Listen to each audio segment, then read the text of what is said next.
Hi, I'm Daniele Procissi. I'm a physicist. I work in Northwestern. I'm a faculty there, and I do research in medical imaging. So,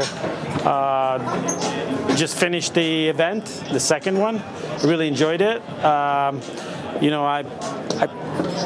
It was just fun. All right, we're just going to keep rolling right along. Your next presenter is a physicist working in medical imaging. Please put your hands together for Daniele Procissi!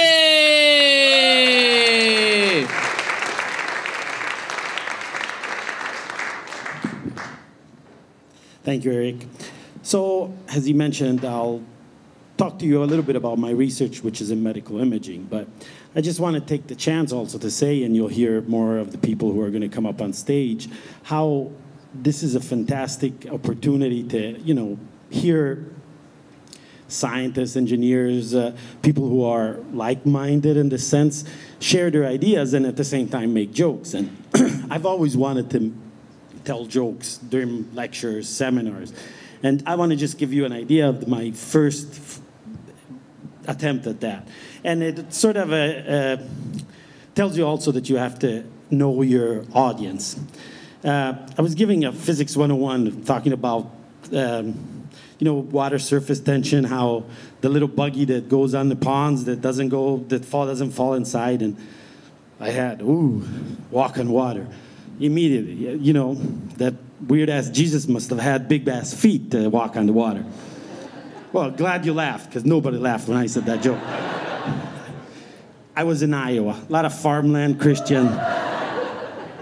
But it was a good attempt, and later on I had more successes. But as I was saying, I do research in medical imaging. I used to be a physicist doing experimental low-temperature quantum mechanics. Sounds fancy, it's very boring. And moved to medical imaging, which I hope has more impact, and involves research in using technologies like MRI, PET, CT. So just to get an idea, how many of you has undergone an examination of one of these sorts, MRI, PET, CT? Yeah, quite a bit. So obviously this means that you know what that entails. You get into a machine, you get scanned, and eventually, with no harm, a little poke here and there, a little bit of noise, a big bill at the end, but your doctor receives information that can help you, that helps you actually help him diagnose you and give you an insight on how things are going and what you should do. Well, we're not quite there, though, yet, in terms of using the full potential of these techniques. If any sci-fi show will give you that idea, a little scan and you know what everything is going on. And that's where I come in. And people that work with me and like me. We try to get these images and combine them with the research and basic science from other scientists and provide genetic information, metabolic information, and images that can tell you how your kidney is going to be in 6 months. In other words, we want to predict what's going to happen.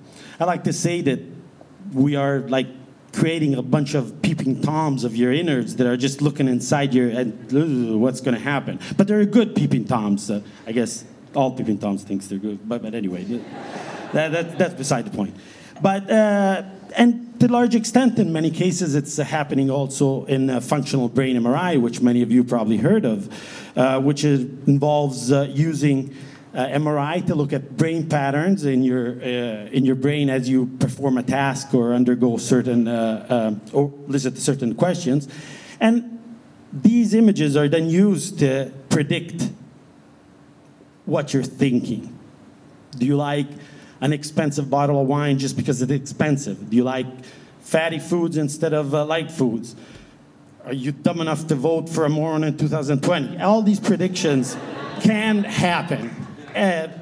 But there's also a big relevance also in helping predict how disease can progress in you. And one of the projects that I worked on involves major depression disorder. In collaboration with neurobiologists and psychologists, we decided to look at teen major depression. And my colleagues identified several genetic markers, which doesn't mean that you'll get the disease, but means that you're at risk. So technically, using then MRI techniques, you could actually integrate this information and understand if there was going to be an event and predict ahead of time if something was going to happen. How did we do this? How did we test this hypothesis? We used their selectively bred model, genetic model of depression, a rat.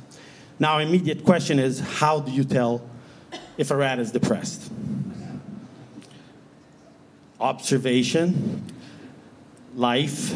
If the rat sits in front of the TV watching reruns of the Gilmore Girls and eating Kentucky Fried Chicken, he's not happy. That's actually me, I'm sorry. The reality is we use approaches that are more scientific and really analytical. We take the rat, we throw it in a bucket of water. If it's happy, swims away. If it's not, what the fuck, I'm just gonna stay here. You pull him out, he's a depressed rat.